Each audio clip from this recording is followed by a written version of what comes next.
안녕하세요. 노동법의 정석 임놈 권놈입니다. 네, 여러분 노동법 영상 많이 기다리셨죠? 네. 오늘 저희가 다뤄볼 영상은요, 간혹 가다가 사업주와 근로자가 이제 근로관계에 있어서 어떤 포기각서를 작성을 합니다. 혹은 어떤 합의각서를 작성을 하고요.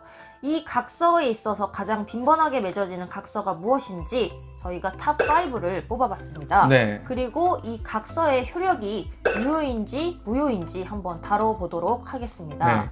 네. 들어가기에 앞서서 일단 노동법의 특성에 대해서 잠시 말씀을 드리면요. 근로관계에 있어서 사업주보다는 이제 경제적, 사회적으로 약자의 입장에 있는 노동자를 보호하기 위한 법입니다. 그러다 보니까 노동법에서 규정하고 있는 대부분의 것들이 강행 규정일 때가 많습니다. 네. 이 강행 규정이라는 것이 법상 용어이기 때문에 좀 어려우실 수 있어서 설명을 한번 해주시겠어요? 네, 강행 규정이라는 것을 간단하게만 설명을 드리면 당사자 사이에 합의를 해서 법 위반하는 내용을 정한다 할지라도 무효가 된다라는 말로 생각을 하시면 될 것 같아요. 그러니까 결국에는 법 위반되는 내용을 당사자가 합의를 해서 정했다. 그것은 무효다라는 뜻인 거죠. 네, 맞습니다. 네. 그럼 예를 한번 들어볼게요. 네네. 현재 최저임금이 7,530원이잖아요. 네, 맞습니다. 그런데 근로자와 사업주가 서로 합의를 합니다. 우리 회사는 최저임금이 6,000원부터 시작을 한다. 그래서 동의하면은 사인을 해라. 근로자가 사인을 했어요. 네. 그리고 6,000원부터 받기 시작합니다. 이러한 합의는 무효라는 거죠. 네, 맞습니다. 네, 무효가 그러면 되는 거죠. 무효로 된 부분은 어떻게 해야 될까요? 근로자는 얼마를 받을 수 있는 건가요? 네, 무효가 되는 경우는 노동법이 최저 기준이다 보니 그 노동법에서 정하고 있는 기준인 7,530원이 그 근로자의 시급이 되는 겁니다. 네, 최저 기준을 따른다는 거네요. 네, 맞습니다. 네, 그러면 법 위반인지도 모르고 이렇게 작성하는 포기각서, 합의각서가 무엇이 있는지 한번 살펴보겠습니다. 네네. 첫 번째로는요, 퇴직금 포기각서입니다. 퇴직금을 언제 어떻게 포기를 하는지 빈번한 사례에 대해서 먼저 예시를 들어드리겠습니다. 네, 우리 회사는 월급이 세니까 당연히 퇴직금은 없다. 또는요, 아니면 채용을 할 때 우리 회사에서는 퇴직금이 없으니까 퇴직금을 없다고 생각을 하고 일을 하고 싶으면 하고, 퇴직금 없는데 불만이 있으면 나가라. 오지 마라, 애초에. 그렇죠. 애초에 오지 마라. 네. 이런 식으로 퇴직금 포기 합의를 하는 경우가 많습니다. 네. 그러면 이렇게 구두상으로 미리 퇴직금이 없다라고 얘기를 했던 간에 아니면 서면으로 합의를 하는 거죠. 퇴직금 포기각서 이렇게. 이러한 합의는 무효인가요? 유효인가요? 네, 당연히 원칙적으로는 무효입니다. 네, 저희가 이제 왜 무효인지에 대해서 설명을 드릴 텐데요. 그 전에 퇴직금 발생 요건에 대해서 간단하게만 먼저 말씀을 드리겠습니다. 여러분들이 인터넷 찾아보시면 금방 나오는 것이기도 한데요. 우선 사전을 평균하여 일주간의 소정 근로시간이 15시간 이상인 근로자가 1년 이상 일을 했어요. 그리고 나서 이제 퇴직을 할 때 발생을 하는 채권인데요. 이 퇴직금 채권이라는 것은 5인 이상인 사업장이건 4인 이하인 사업장이건 상관없이 다 발생을 합니다. 그렇기 때문에 우선적으로 이러한 요건에 해당이 되는지 먼저 체크부터 하시고요. 다음으로 이렇게 퇴직금을 사전에 포기를 하는 것이 가능한가, 이러한 합의가 유효인가 무효인가, 저희가 무효라고 말씀을 드렸잖아요. 우선 판례 입장부터 한번 살펴보겠습니다. 판례는 다음과 같이 판시를 하고 있습니다.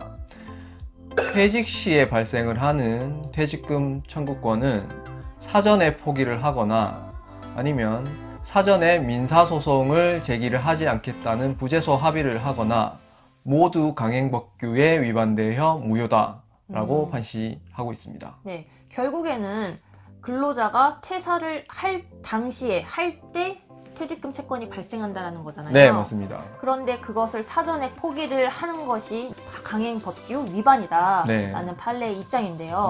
이 판례가 나오게 된 배경을 제 개인적인 생각을 말씀드리면 퇴직금 청구권이 발생을 하기 전이라는 거는 퇴사 전이라는 얘기죠.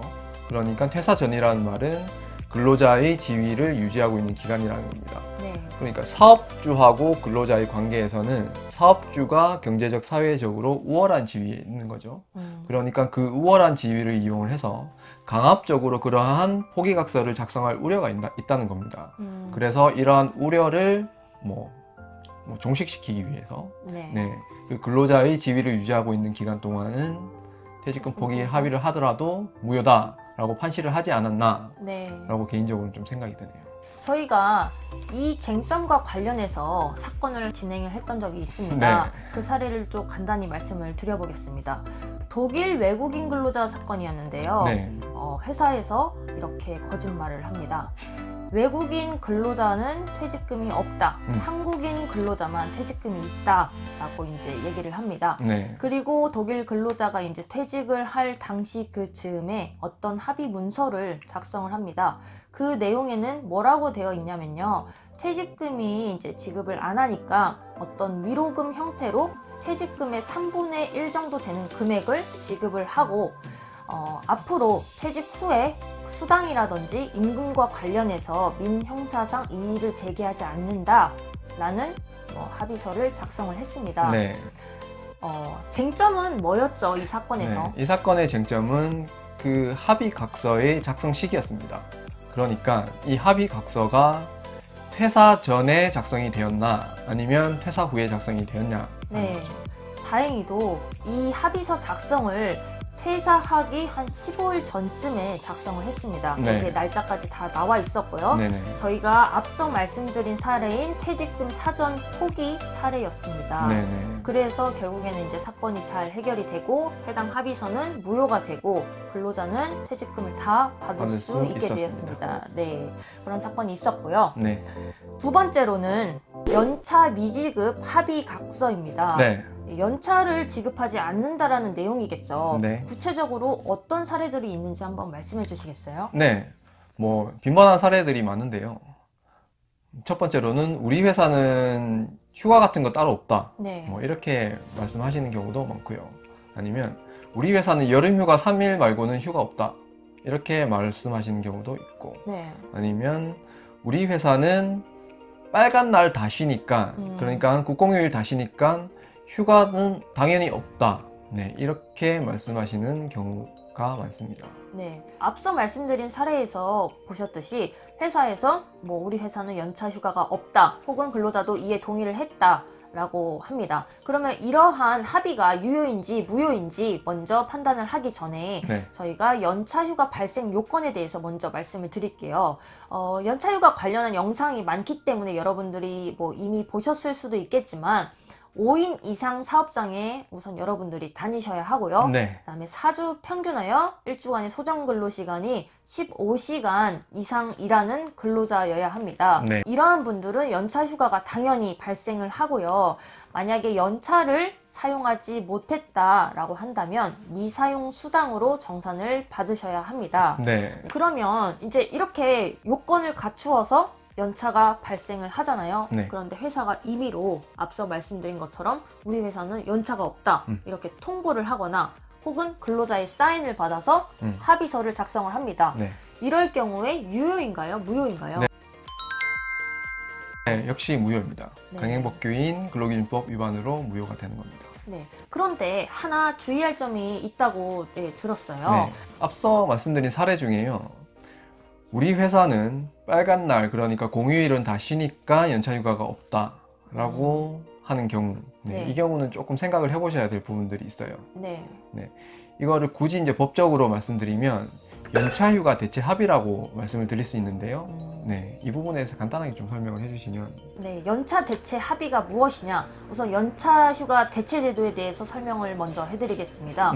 아까 말씀드린 국공휴일이잖아요. 빨간 날이죠. 빨간 날에 우리 사업장은 가동을 하지 않습니다. 그렇기 때문에 근로자가 올 필요가 없는 거죠. 회사가 쉬는 날이니까. 문 닫으니까요. 그런데 그 날에 근로자의 연차휴가를 써서 이제 휴일처럼 사용하는 거죠. 그렇게 연차휴가와 국공휴일을 대체를 하는 겁니다.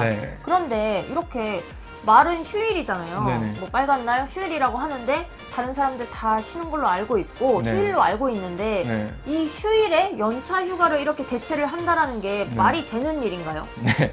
일단은 근로기준법에서 규정을 하고 있고 일정한 요건을 갖추는 전제 하에서는 가능합니다. 네. 그 요건이 크게 두 가지가 있는데요. 첫 번째로는 그 대체되는 연차휴가로 대체되는 국공휴일이 그 회사에서는 휴일이 아니라 통상의 근로일이어야 됩니다. 네. 그리고 두 번째로 근로자 대표와의 서면 합의가 반드시 있어야 됩니다. 네, 그러면 연차 대체가 적법하기 위해서는 네. 두 가지 요건이 필요하다라는 거네요. 네, 맞습니다. 그러면 이 두 가지 요건에 대해서 먼저 한번 살펴보겠습니다. 네네. 하나씩. 네. 네, 첫 번째로 네. 연차 휴가를 대체하는 날이 네. 통상의 근로일이어야 한다라는 네. 말인데요. 그러면 네. 결국에는 그 말을 풀어 해석하자면 연차 대체를 한 날이 국공휴일이잖아요. 국공휴일이 통상의 근로일이어야 한다라는 네. 뜻인 거죠. 네, 맞습니다. 그걸 어떻게 이해를 해야 할까요? 통상적으로 이제 국공휴일이라고 생각을 하면 당연히 휴일이라고 생각을 하시는 경우가 많습니다. 네. 하지만 국공휴일이라는 게 관공서 공휴일에 관한 규정에서 정하고 있는 게 국공휴일입니다. 네, 근로기준법처럼 관공서 공휴일에 관한 규정이라는 게 따로 있다라는 있습니다. 거죠. 네, 맞습니다. 그 안에서 국공휴일로 지정이 되어 있다는 거죠. 네, 그렇다 보니까 그야말로 국공휴일은 관공서의 휴일이에요. 네, 관공서의 휴일이고 사기업에서는 원칙적으로는 국공휴일은 휴일이 아닌 겁니다. 그러면 사기업이나 뭐 공기업 같은 경우에는 네. 빨간 날이 통상의 근로일이라는 뜻이네요. 네, 맞습니다. 네. 그러니까 그 회사에서 국공휴일을 휴일로 지정하지 않는 한은 통상의 근로일이 되는 거죠. 네, 뭐 간혹 가다가 대기업 같은 경우에는 취업규칙이나 노동조합이 있는 경우에는 단체 협약을 통해서 네. 우리는 국공휴일이나 아니면은 뭐 노동조합 뭐 설립일을 휴일로 지정을 한다라는 경우가 있잖아요. 네. 그럴 경우에만 휴일이 된다는 네, 거죠. 맞습니다. 뭐 일반 중견기업이나 뭐 이렇게 중소기업 이런 데는 뭐 그런 경우 그런 문구 자체가 없는 경우가 대부분 네, 없는 경우가 많죠. 네. 그럴 경우에는 이제 일반적으로 통상의 통상의 근로일이라는 거죠. 네, 맞습니다. 네, 그러면 뭐 휴일로 지정이 되어 있으면 당연히 쉬는 날이니까 상관이 없고 네. 결국에는 일반적으로 통상의 근로일이라는 거잖아요. 네네. 그럼 이 첫 번째 요건이 문제되는 경우는 잘 없을 것 같아요. 네. 그러면 두 번째 요건인 네. 근로자 대표의 서면 합의를 요할 것이라는 것에 대해서 네. 주의해야 할 점을 한번 말씀을 해주세요. 네, 이 두 번째 부분에 있어서 굉장히 빈번하게 위반 사례가 많이 발생을 하는데요. 어떤 위반 사례가 많냐면 근로계약서, 그러니까 근로자가 처음 입사를 할 때 근로계약서를 작성을 할 때요. 네. 국공휴일은 연차 휴가를 쓰는 날로 정한다. 뭐 이렇게 근로계약서 문구가 기재가 되어 있고 근로자가 거기에 사인을 해버리는 네. 근로계약서로 합의를 하는 이런 사례가 많습니다. 하지만 앞에서 말씀드렸듯이 반드시 근로자 대표와의 서면 합의를 요하기 때문에 근로계약서 상의 합의만으로는 연차 대체가 되지 않는다라고 생각하시면 됩니다. 결국에는 사업주와 근로자가 개인 대 개인으로 연차 대체 합의는 할 수 없다라는 뜻이네요. 네, 맞습니다. 네, 이 부분을 여러분들이 잘 알고 계시고 네. 만약에 우리는 근로자 대표의 서면 합의를 통해서 연차 대체를 하지 않고 근로계약서를 보니까 여기에 연차 대체가 돼 있고 나의 사인을 받았네? 라는 경우에는 적법하지 않은 연차 대체입니다. 네. 그렇기 때문에 여러분들은 연차 휴가를 쓰실 수 있고요. 만약에 네. 못 쓰셨다면 미사용 수당으로 정산을 받으실 수 됩니다. 있습니다. 네. 네. 세 번째로는요. 산재 공상합의 각서를 쓰는 경우인데요. 네. 우선 공상합의라는 용어도 잘 모르는 분들도 계시고요. 네네. 또 공상합의를 어떤 식으로 하는지에 대해서 사례도 한번 말씀을 해주세요. 네. 공상합의라고 하는 거는요. 이제 회사에서 산업재해가 발생을 합니다. 산재라는 것은 간단하게 말씀을 드리면 일을 하다가 업무를 하다가 사고가 나거나 아니면 병에 걸리거나 이 두 가지 정도를 산업재해라고 얘기를 하는데요. 4일 이상의 치료를 요하는 이러한 산업재해가 발생을 할 경우에는 산재보험에서 산재 신청을 할 수가 있습니다. 네. 그런데 어떤 케이스들이 있냐고 하면요. 이러한 산업재해가 발생을 했을 때 사업주가 우리는 근재보험에 가입이 돼 있으니까 근재보험 처리를 해줄게, 산재 신청은 하지 마라 라고 해서 거기에 합의서를 쓰는 경우가 있고요. 네. 아니면 우리 회사가 합의금으로 얼마를 지급을 할 테니까 산재 신청을 하지 마라. 네, 이렇게 합의를 하는 경우가 있습니다. 네, 그럼 만약에 근로자가 4대 보험에 가입되어 있지 않아요. 네. 그리고 이러한 공상 합의를 해서 이미 사인까지 다 했고 네. 그다음에 받기로 한 합의금까지 다 받은 상태예요. 네. 그럼에도 산재 신청이 가능한 건가요? 네. 역시 마찬가지로 강행 규정이기 때문에 네. 근로자의 산재 신청권을 박탈시키지는 못합니다. 네. 이 산재 신청을 통해서 이제 다친 분들이 받으실 수 있는 급여가 어떤 것들이 있냐면요. 네. 첫 번째로는 이제 치료비라고 하죠. 요양급여가 있습니다. 두 번째로는 이제 치료 기간 중에 일을 하지 못하고 돈을 벌지 못하니까 네. 휴업급여라고 해서 네. 치료 기간 중에 임금을 줍니다. 세 번째로는 치료를 다 했음에도 장애가 남는 경우에 그 급수에 따라서 장애 급여가 나오는데요. 네. 네, 이렇게 크게 세 가지 급여가 나오고요. 네. 다만 공상 합의를 하고 나서 산재 신청을 할 때 네. 여러분들이 하나 생각을 하셔야 할 부분이 있습니다. 네. 그것에 대해서 좀 설명을 해주시겠어요? 네. 사업주가 지급하는 공상합의금은 산재보험 대신해서 지급하는 것이라고 생각을 하면 되니까요. 결국은 중복이 안 된다는 겁니다. 그래서 만약에 합의금으로 받은 금액이 있다라고 하면 산재 신청을 하실 때 사업주가 대체 지급 청구를 해서 그 금액만큼 근로복지공단으로부터 직접 받아가기 때문에 나머지 금액만 받으실 수 있다라고 생각을 하시면 될 것 같아요. 그러면 결국에는 사업주한테 합의금을 받았을 거 아니에요? 네. 공상합의를 했을 때 그 이상이 되는 부분에 대해서만 산재 신청을 통해서 받을 수 있다는 뜻인가요? 네, 맞습니다. 그렇게 그 부분을 생각하시면 좀 편할 참고를 하시고 만약에 사업주한테 받은 금액이 네. 산재 신청으로 받을 수 있는 금액보다 더 크다라고 네. 한다면 산재 신청을 했을 때 한 푼도 못 받을 수 있는 있다. 건가요? 네, 맞습니다. 그런 그렇구나. 결론은. 근데 이제 이게 네. 특히 장애급여라는 부분은 나중에 치료가 끝나봐야지 장애급수가 알 수 있기 때문에 그렇죠. 얼마를 받을 수 있을지는 잘 모릅니다. 네. 그래서 크게 다치시는 분들은 산재 신청을 한번 해보시는 게 맞지 않나라고 네. 생각을 합니다. 단순 치료로 끝나지 않고 장애가 남으시는 분들 같은 경우에는 저희는 꼭 산재 신청을 들어가셔라 라고 이렇게 추천을 드립니다. 네.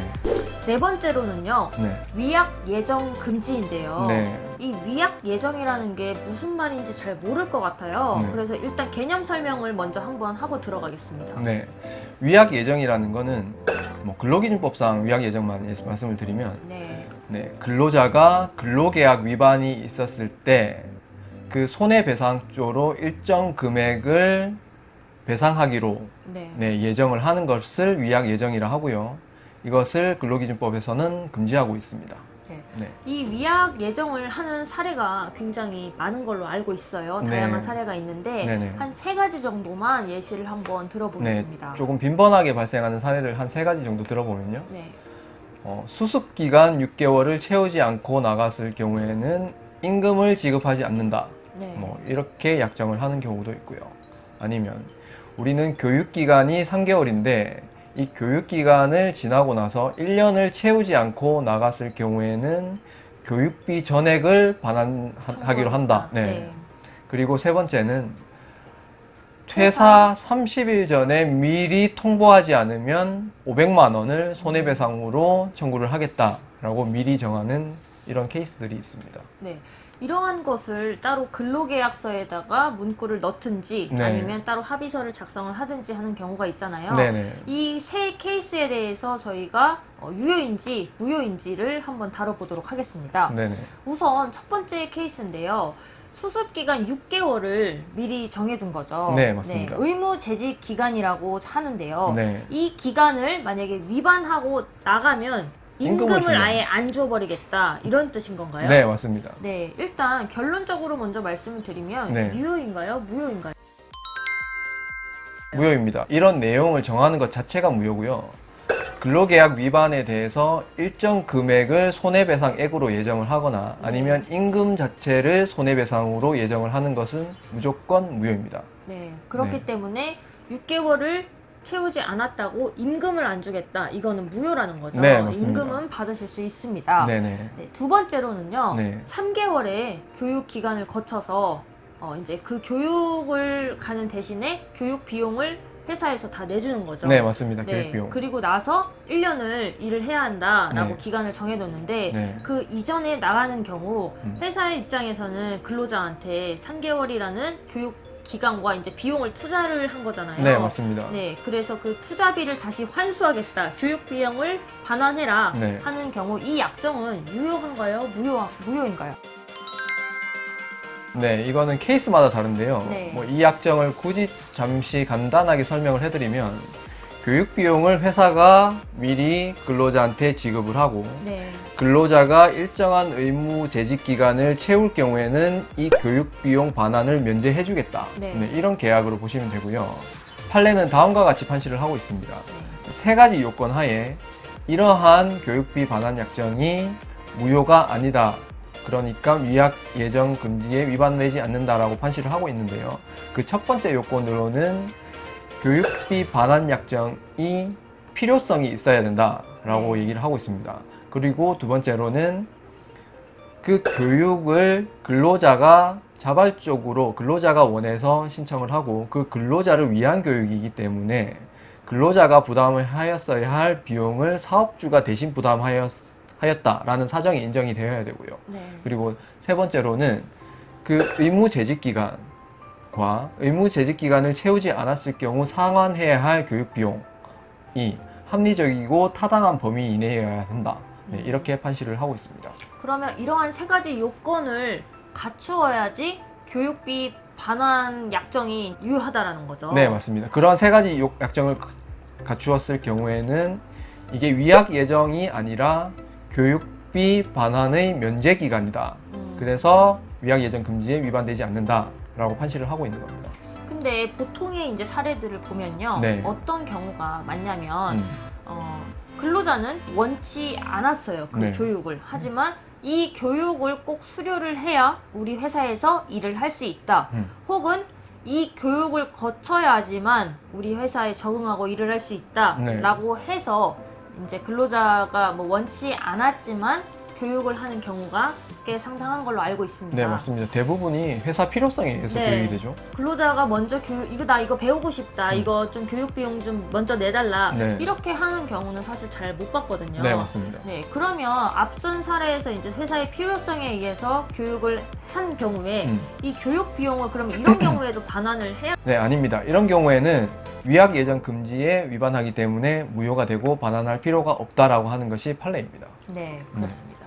여러분들 잘 알아두시길 바랍니다. 네. 세 번째 케이스인데요. 네. 퇴사 30일 전에 통보하지 않으면 500만 원 손해배상액을 청구하겠다. 이런 것을 사전에 약정을 했어요. 네. 물론 무단퇴사를 방지하기 위함이고 무단퇴사가 물론 문제가 있는 것은 많습니다. 하지만 이렇게 30일 전에 통보하지 않으면 일정액의 금원을 미리 손해배상액으로 약정하는 것이 유효인가요? 무효인가요? 이 역시 무효입니다. 앞에서 말씀드렸듯이 근로계약을 위반할 경우에는 임금을 지급을 안 하거나 아니면 일정액의 금원을 손해배상으로 청구를 한다라는 것을 정하는 경우에는 무조건 위약 예정 금지 위반으로 나옵니다. 네, 그러니까 사업주와 근로자가 어떠한 내용을 근로계약으로 정해두고 이것을 지키지 않을 경우에는 뭐 임금이라든지 일정액의 금원을 손해배상으로 한다라는 네. 것이 다 무효라는 건가요? 네, 맞습니다. 다 무효입니다. 네, 그렇게 이해를 하시면 되고요. 네. 마지막으로 5번째, 수습기간에 최저임금 미만으로 주는 것에 합의한 경우입니다. 네, 이 케이스에 대해서 먼저 한번 살펴보겠습니다. 네. 빈번히 발생을 하는 케이스인데요. 네. 우리는 수습 기간에는 최저임금의 80%를 지급을 한다. 이렇게 정하는 경우도 굉장히 많고요. 네. 그리고 우리는 알바한테는 최저시급을 적용하지 않는다. 네. 라고 정하는 경우도 굉장히 많습니다. 네. 이 수습기간에 최저임금의 90%를 줄 수 있다라고 이렇게 알고 계시는 분들이 많이 계시거든요. 네. 법상으로는 수습기간에 최저임금의 90%를 지급할 수 있다라고 규정이 되어 있는데요. 네. 어떤 경우이냐면요. 우선 근로계약을 1년 이상으로 맺어야 합니다. 네. 그리고 수습기간을 정해야 하고요. 네. 그 수습기간 중에서 3개월의 한도로 최저임금의 90%를 지급을 할 수 있습니다. 네. 그렇기 때문에 만약에 근로계약 기간을 5개월로 정했다. 네. 혹 5개월로 정했는데 한 3개월 수습기간이고 그 기간 동안 최저임금 90% 주겠다. 이거는 1년 이상의 기간 그 요건에 해당하지 않는 거죠. 네, 맞습니다. 네. 또한 뭐 수습기간을 6개월로 정해놨는데 그 6개월 동안 계속 90%만 지급을 하겠다. 네. 이것 역시 위반입니다. 네, 3개월의 한도에 이제 넘어가는 거죠. 네, 맞습니다. 그렇기 때문에 이 요건들을 먼저 확인을 해 보시고요. 네. 그다음에 주의할 점이 하나가 있습니다. 네네.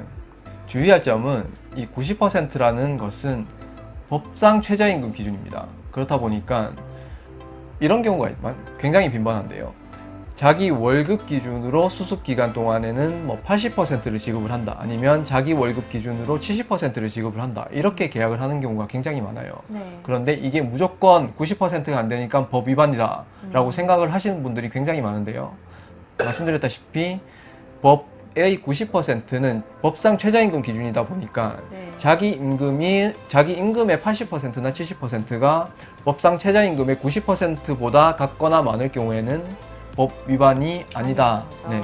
네, 이 부분을 좀 주의를 하셔야 될 것 같습니다. 네. 그리고 최근에 법이 개정이 되었잖아요. 네. 단순 노무자에 해당하는 사람은 이러한 앞서 말씀드린 요건을 다 갖추더라도 네. 최저임금의 90%가 아닌 최저임금을 100% 다 줘야 한다라고 네. 이렇게 법이 개정이 되었는데요. 네, 맞습니다. 그러면 여기서 말하는 단순 노무 종사자는 어떤 종사자인지 어떻게 확인을 할 수 있나요?